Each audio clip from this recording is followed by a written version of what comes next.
Welcome to Unwiring Tech. I am your host Amrita, and joining me today is my co-host Ranjana. Hi everyone. Today we are diving into the fascinating world of AI and exploring the laws and policies that regulate this transformative technology in India.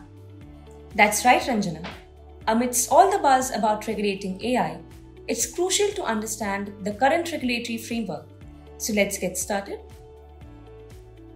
So, while AI is making leaps and bounds in various sectors, the regulatory landscape is still catching up. India currently lacks specific codified laws directly regulating AI or addressing the harms it can generate. Rightly said, Ranjana. But that doesn't mean that the legal landscape in India is barren.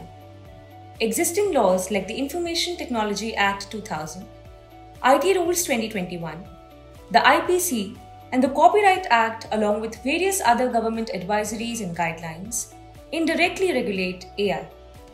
They focus on ensuring data privacy, security practices, and ethical technology use, impacting AI development and deployment in India.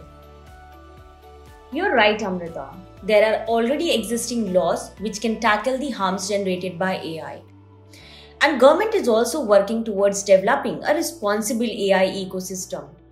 But who is leading the charge in regulating AI in India? That's an interesting question, Ranjana. The Ministry of Electronics and Information Technology is at the forefront answering your question, spearheading AI-related strategies in India. But they are not alone. Several committees are working hard to craft a comprehensive policy framework to ensure AI is safe and ethical development. For instance, the Ministry of Commerce established an artificial intelligence task force that aims to set up regulatory authorities for AI governance in the future. Now, let's talk about IT Act 2000. It's the bedrock of electronic transactions and digital governance in India. Although it does not explicitly mention AI, certain provisions of it apply to AI-related activities. Exactly. This particular act has different sections which enables different provisions. For instance, the section 43A enables compensation if there is a breach of data privacy due to negligent handling of sensitive personal information.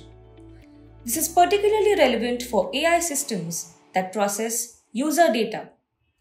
Another important provision is the section 73A, which prescribes punishment for risks like identity theft and impersonation.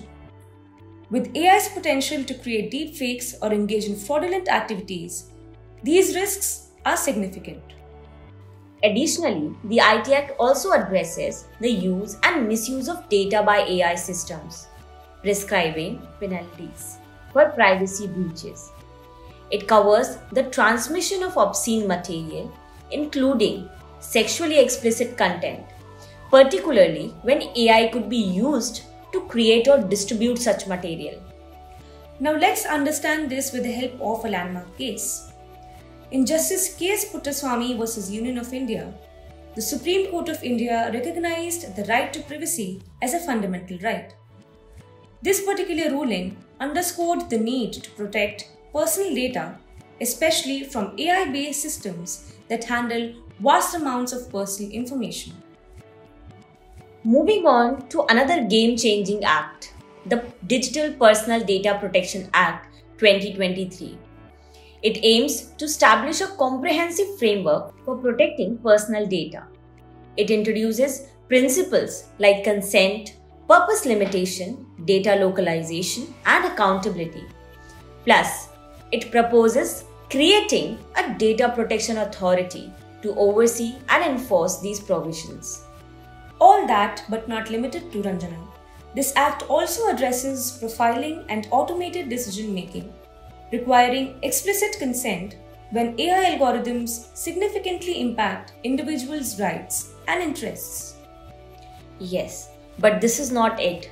There is another significant important act, which is Indian Copyright Act 1957. This act safeguards original literary, artistic, musical, and dramatic works. But what about AI-generated content? To answer that, Ranjana, let's talk about the Gramophone Company of India Limited versus Super Cassettes Industries Limited case, in which the Delhi High Court ruled that AI-generated music lacks human creativity and is ineligible for copyright protection. This decision clarifies the copyrightability of AI-generated content in India. Also, let's not forget Airavat, launched by Niti Aayog. This AI research, analytics and knowledge assimilation platform addresses all necessary AI requirements in India, pushing the country forward in AI innovation. But what does this mean for sectors like finance and health? Two very important sectors, Ranjana. So while specific AI regulations are lacking, sector-specific frameworks are emerging in how. In January 2019, the Securities and Exchange Board of India issued guidelines introducing reporting for AI and machine learning applications in finance. Similarly, the National Digital Health Mission strategy emphasizes the necessity of establishing standards to guarantee the reliability of AI systems in healthcare. Thank you, Amrita. That's a wrap for today's episode. Stay tuned for the second part, where we'll continue to unravel the complexities of AI regulation in India. Remember to subscribe for more insights into the world of technology and innovation.